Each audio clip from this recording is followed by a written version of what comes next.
on my Eon Mira 9. This is the one that I got directly from Eon, and I can do one tumbler at a time. I did recently receive my multi-roller, and I can't wait to dive in to use that as well. I wanted to show you how to use this because while directions are included and you can post in all of the groups, there's nothing like seeing a video of how somebody actually uses it and connects it from start to finish in order to achieve their final project on whether it's a tumbler or a candle or whatever cylinder object you have. So if you want to learn how I do this, keep watching. Okay, so aside from my Eon Mira 9, I do have the Smart Rotary device ready to be hooked up. I have my object that I'm going to be engraving on for today, and I will be using the Lightburn software. In the Lightburn software, just so I can get test settings right for this object, which I never engraved, I just created different power levels for each different color code so I can run it across to make sure that I will have a clean engraving once I actually go to do the mugs for the people who ordered them. Next, we're going to undergo just a slight transformation of the laser. I'm going to need to open the front door in order to take the honeycomb tray out of the laser. And that will allow me more room and also allow me to sit the Smart Rotary device flat on the bars that are underneath the honeycomb tray. Next, I'm going to lower the laser bed all the way down to the bottom, which ideally I probably should have done first just to avoid any collision with the gantry.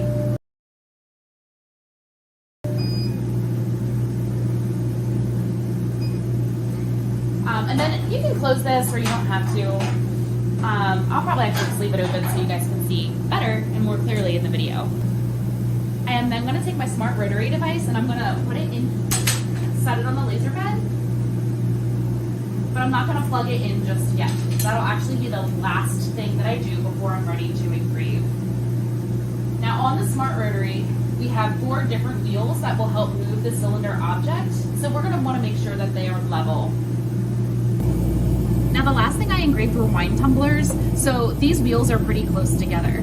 I'm going to have to spread them apart a little bit just so my object has a little bit more sturdy of a base to it when it does go to engrave. It's just less room for it to wiggle around and it'll be more firm for the engraving. To do that, I'm going to take off my object.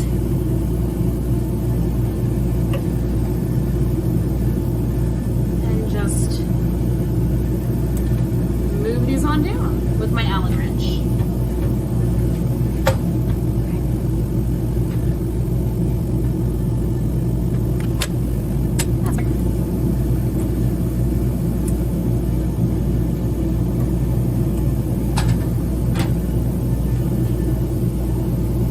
Now I don't even need my level to show you that this is not laying flat. And the problem with this is that if I have the laser head over top of it, the beam is going to be a lot closer to the surface here than it will be down here. So the engraving will be different. I need this cup to sit like this rather than that. So we do have to rig it a little bit more. And there's many different ways that you can do this, but I'm gonna show you the semi-janky way that I do it. To do this, I'm gonna need an Allen wrench so that I can adjust these wheels, and I'll also need a small level so I can sit it on top of my object to make sure it is flat. I am going to remove the lid off of the object so that it won't get caught on anything if it opens, so it doesn't collide with anything. And I'll set that to the side. If you do a lot of work with wood just like I do, then I know that you have a tremendous scrap pile somewhere. So grab your scraps in different thicknesses and you should be able to just wedge it underneath the Smart Roller to try to get this part to rise. And so it's at an angle that it could be flat enough for engraving. So I still got a little ways to go. I have some lath sitting around here. Let's see if that helps a little bit more. Let's see if that helps a little bit more. And that's pretty darn close. Let me check.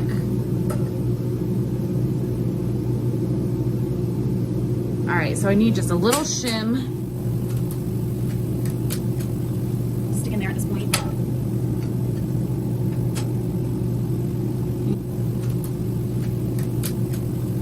Stick in there at this point. And is that it? Yes, that is very good. Very close. All right. So it's level. It looks funny, but it works for me. Next, I'm gonna go ahead and move my laser head so it is over top of the object. And I'm gonna try to make it so the you can make it so the autofocus point is at the highest point of the surface and autofocus from there. Or if you're gonna manually focus, which I tend to do, especially on surfaces like this or different engraving methods like this, you can do that too. So I have my autofocus or my manual focusing tool. And actually, just out of curiosity, I'm gonna do an autofocus to see what the difference would have been with this.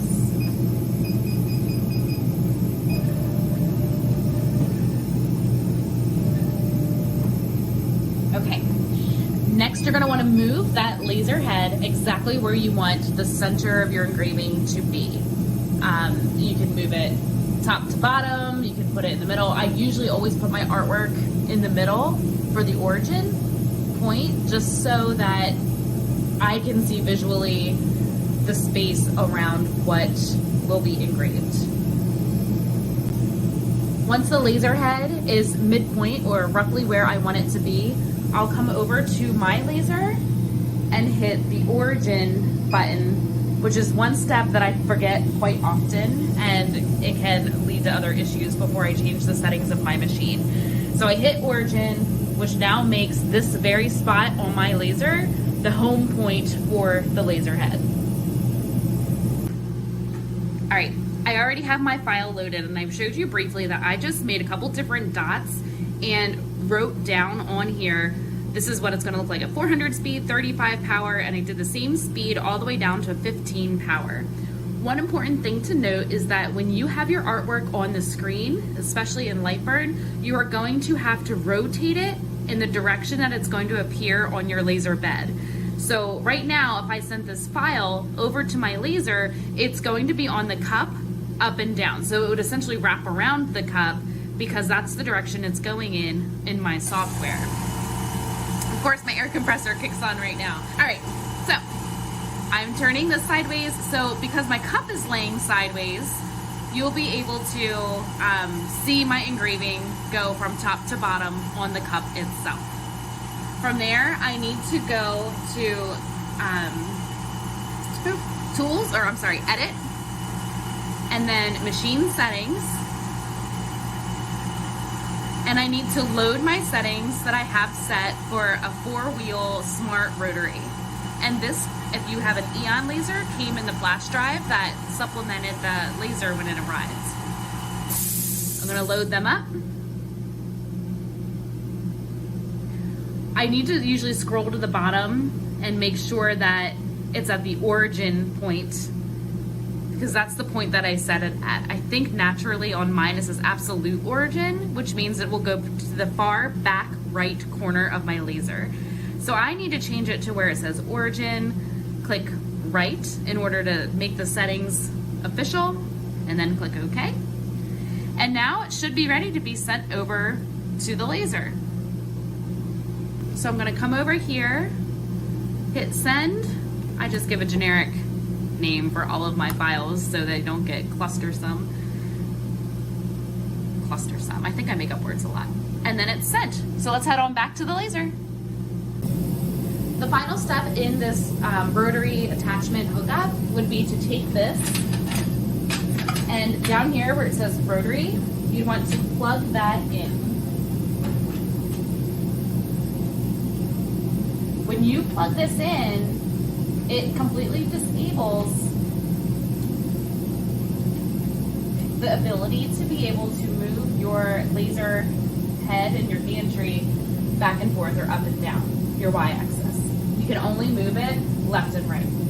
But since I have it where I would like it set, I'm just gonna leave it where it is.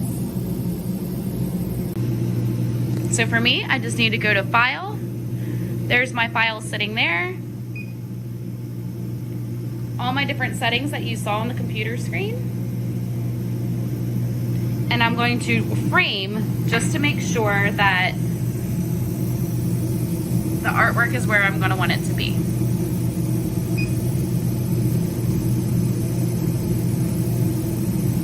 Now, as you can see, the cup is being rolled right off of the wheels, which is not cool. I'm going to show you my trick to prevent that from happening. Somebody once told me to fill a sock up with rice, so I took one of my toddler's old slipper socks since their feet got too big, and I just drop it in the cup, give it some weight so it is less likely to roll off of those wheels.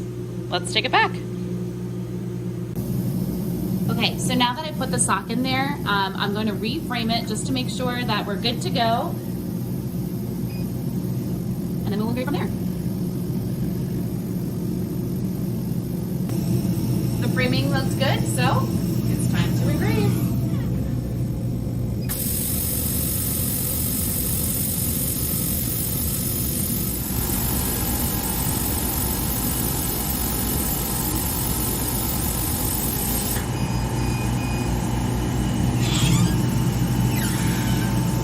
Voila! Now, it's not uncommon when you're engraving tumblers that have coatings for it not to be shiny right away. I'm going to run some of my Totally Awesome over top of it to see how it turned out. And voila! I was able to test the perfect settings on one side, I tested the actual design on the other, and I am good to go. 13 more cups of caffeine coming right up. One last thing I wanted to mention was that when you are completely done with your rotary device, make sure that you do unplug it from the machine and then also head back to the light burn settings, go to Tools, Machine Settings, and change your settings back to the flat standard settings of your machine so it doesn't get confused with what you need in order to do the cylinder objects. Thanks for watching.